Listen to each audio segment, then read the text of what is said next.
আমার প্রত্যেকটা ভিডিওতেই এমন কিছু টিপস থাকে যা আপনাদের অনেক বেশি উপকারে আসবে। সম্পূর্ণ ভিডিওটি দেখলেই বুঝতে পারবেন। আসসালামু আলাইকুম সবাইকে। আলহামদুলিল্লাহ আমরা ভালো আছি, আশা করি আপনারাও ভালো আছেন। যে যেখান থেকে দেখছেন সম্পূর্ণ ভিডিওটি দেখার জন্য আমন্ত্রণ রইল। আর যারা ফলো বা সাবস্ক্রাইব করতে ভুলে যান তাদের উদ্দেশ্যে বলছি, প্লিজ প্লিজ প্লিজ একটু ফলো সাবস্ক্রাইব করে যাবেন। প্রথমে এখানে আমি একটা পেয়ালার মধ্যে ম্যাগি মশলা নিয়েছি, দিয়ে দিলাম সয়া সস, তারপরে দিয়ে দিচ্ছি গোলমরিচ গুঁড়া, এরপরে দিয়ে দিচ্ছি টমেটো সস। আসলে টমেটো সসটা পরিমাণে এতটাই কম ছিল যে বের হতে চাচ্ছিল না, তারপরে যতটুকু ছিল দিয়ে দিলাম। সামান্য একটু বিট লবণ, সবগুলি একসাথে মিশ্রণটা তৈরি করে আমি যে পাশের চুলায় ম্যাগি নুডলস বসিয়ে রেখেছি সেই নুডলসের মধ্যে ঢেলে দিব। আর এখানে কিন্তু পেঁয়াজ কাঁচামরিচ ভেজে ডিমটা ভেজে তারপরে আমি সিদ্ধ নুডলসটা দিয়ে দিছি। আর এখানে কিন্তু আমি একটু লেবুর রস দিয়ে দিলাম। আর এই লেবুর রসের ফলে আর যে মিশ্রণগুলি আমি দিয়েছি সেই মিশ্রণগুলির ফলে কিন্তু নুডলসের টেস্টটা অনেক গুণ বেড়ে যাবে। আপনি যদি একবার দুইবার ট্রাই করেন দেখবেন যে নর্মালি আপনি যেভাবে নুডলসটা রান্না করেন তার চাইতে কিন্তু এটা অনেক বেশি টেস্টি হবে।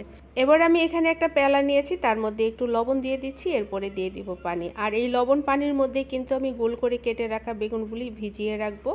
আধা ঘন্টা এই লবণ পানিতে বেগুনগুলি ভিজিয়ে রেখে তারপরে বেগুন যেহেতু পানিতে ডুবে যায় না আমরা সবাই জানি, তাই ভারী একটা প্লেট দিয়ে কিন্তু আমি এই বেগুনগুলি ডুবিয়ে রাখবো, যার ফলে কিন্তু বেগুনটা যখন ভাজা করব তখন কিন্তু আমার অনেক কম তেল লাগবে।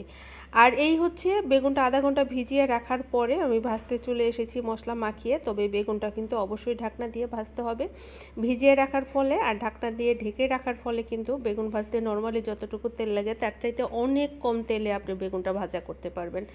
অবশ্যই একবার ট্রাই করবেন আমার টিপসগুলি। আমি মনে করি আমার টিপসগুলি 100% কার্যকরী। যাই হোক, এরপরে চলে আসছে এখানে আমি আদা রসুন পেস্ট নিয়ে নিচ্ছি। আমি আজকে যে রান্নাটা করব সেই রান্নার জন্য আমার যতটুকু মশলা প্রয়োজন আমি এখানে সেই সবগুলি মশলা নিয়ে নিয়েছি।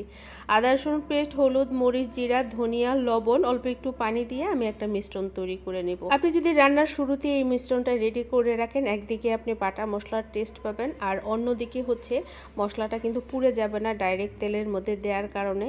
আর এখন আমার পেঁয়াজটা ভাজা হয়ে গেছে, এই মিক্সড করা মশলাগুলি আমি ঢেলে দিচ্ছি আগে থেকে যেহেতু ভিজিয়ে রেখেছিলাম।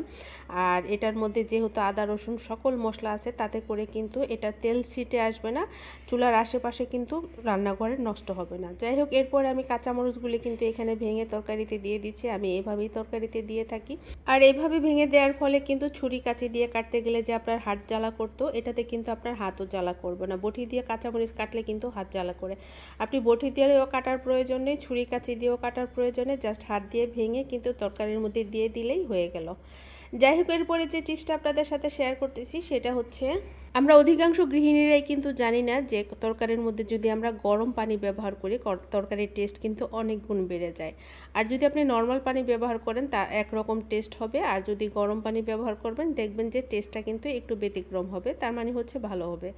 আর দীর্ঘদিন ফ্রিজে যদি আপনার মাছ মাংস থাকে, মাছের মাথা থাকে, সেই ক্ষেত্রে আপনি বের করার পরে পর্যাপ্ত পরিমাণ লবণ, লেবু আর গরম পানি দিয়ে আধা ঘন্টা ভিজিয়ে রেখে তারপরে আবার লবণ দিয়ে নর্মাল পানি দিয়ে কেচে ধুয়ে যদি আপনি রান্না করেন তাতে করে কিন্তু আপনার এই মাছ মাংসের এবং মাছের মাথার যে একটা ব্যাড স্মেল থাকবে সেই ব্যাড স্মেলটা কিন্তু চলে যাবে। আর এইভাবে ধুয়ে রান্নার ফলে কিন্তু আপনার মাছ মাংসের টেস্টটাও ভালো পাবেন। এতক্ষণ সাথে থাকার জন্য ধন্যবাদ। আপনারা ভালো থাকবেন, সুস্থ থাকবেন।